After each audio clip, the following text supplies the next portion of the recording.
ایک گھر ہم نے بھی مدینے میں بنا رکھا ہے اور شرمساری سے نگاہیں نہیں اٹھنے پاتی یارو، شرمساری سے نگاہیں نہیں اٹھنے پاتی، کب سے سرکار نے سینے سے لگا رکھا ہے۔ اور ہماری تو تمنا آرزو اور خواہش یہی ہے کہ سرکار دو عالم کی نگاہوں میں رہیں گے، سرکار دو عالم کی نگاہوں میں رہیں گے، رحمت کی سکون بخش پناہوں میں رہیں گے۔ ارے تڑپیں گے تو آغوش میں لے لیں گے وہ ناصر، کچھ دیر تو سرکار کی باہوں میں رہیں گے۔ احباب، میرے اللہ کا مجھ پہ اور آپ پہ بہت بڑا کرم، فضل اور احسان یہ ہے کہ رب ذوالجلال نے مجھے اور آپ کو 18,000 مخلوقات میں سے اشرف بنا دیا، افضل بنا دیا، ممتاز بنا دیا، انسان بنا دیا۔ دوسرا بڑا کرم میرے اللہ کا مجھ پہ اور آپ پہ یہ ہے کہ اللہ نے مجھے اور آپ کو کلمے کی دولت نصیب فرمائی۔ میرے اللہ نے ہماری پیشانی کسی غیر کے سامنے جھکنے نہ دی، ہماری پیشانی جب بھی جھکی زمین میں رکھ کے ہماری زبانوں میں سبحان رب اعلیٰ کی صدا بلند ہوئی۔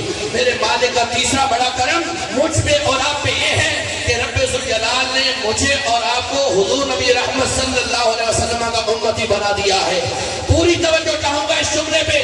اللہ کا پہلا بڑا کرم ہمیں انسان بنایا، دوسرا بڑا کرم ہمیں مسلمان بنایا، تیسرا بڑا کرم امت مصطفیٰ میں پیدا فرمایا۔ پر میں سمجھتا ہوں چوتھا کرم اس سے بھی بڑا ہے کہ رب ذوالجلال نے مجھے اور آپ کو نبی کے غداروں میں نہیں، محمد عربی کے وفاداروں میں پیدا کیا ہے۔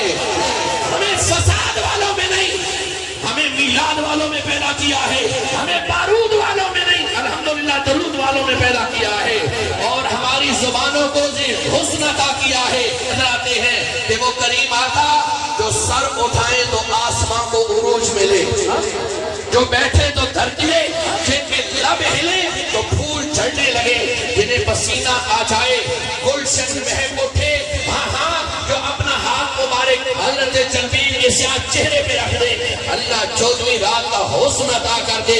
وہ کریم آقا اگر اپنا لعاب دہن مبارک حضرت علی المرتضیٰ کی آنکھوں میں لگائیں، آنکھیں ٹھیک ہو جائیں، سیدنا صدیق اکبر کی ایڑی پہ لگائیں، سانپ کا زہر ختم ہو جائے، وہاں وہ مدینے کا تاجدار اپنا لعاب دہن مبارک یہودی کے کڑوے کنویں میں ڈالے، پانی میٹھا ہو جائے، یار وہ کریم آقا اپنا لعاب دہن مبارک صحابی کے کٹے بازو پہ لگائے، بازو جڑ جائے، حضرت جابر کی ہڈیا میں ڈال دے، 1500 صحابہ کھانا کھا جائے، کھانا ختم ہونے میں نہ آئے، ہاں ہاں، 11ویں طریقت وہ مدینے کا تاجدار قدم اٹھائے تو سنت بنے، قدم رکھے تو جنت بنے، سر اٹھا کے بولے تو قرآن بنے، سر جھکا کے بولے تو حدیث بنے۔ اگلا جملہ سنو گے ایمان تازہ ہو جائے گا۔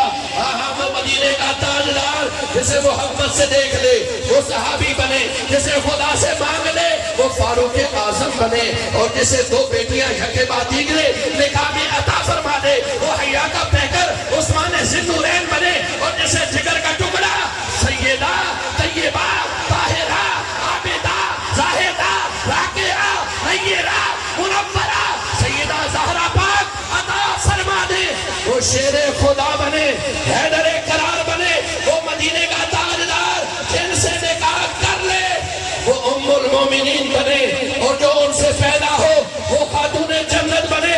یاران طریقت اگلا جملہ ہے اتنا عظیم کہ کوئی لب خاموش نہ رہے گا۔ وہ مدینے کا تاجدار جسے مصلی عطا کر دے وہ سیدنا صدیق اکبر لیکن میں چاہتا ہوں کہ اگلے جملے پہ دھیمے لہجے میں سننے کے بعد اگر طبیعت اور ایمان کو چاشنی ملے، روشنی ملے تو پھر ہاتھ اٹھا کے سبحان اللہ کہیے گا۔ وہ مدینے کا تاجدار جسے مصلی عطا کر دے وہ سیدنا صدیق اکبر بنے، اور جسے چوم لے وہ آقا حسین۔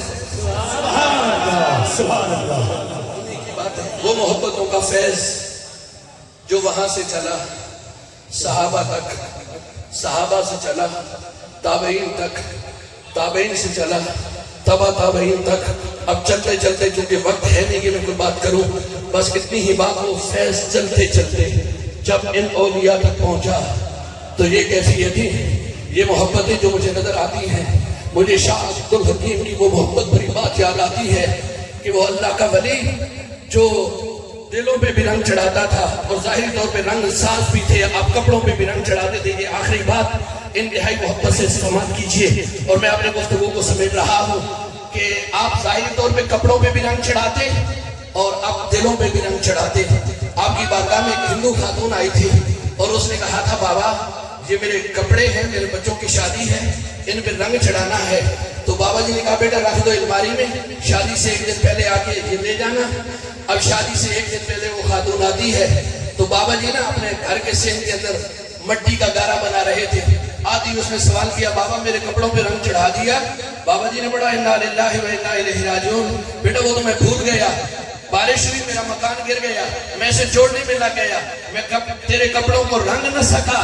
تو وہ خاتون کہنے لگی آپ نے تو مجھے برباد کر دیا، کل میرے بچوں کی شادی ہے، میرا ناک کٹ جائے گا.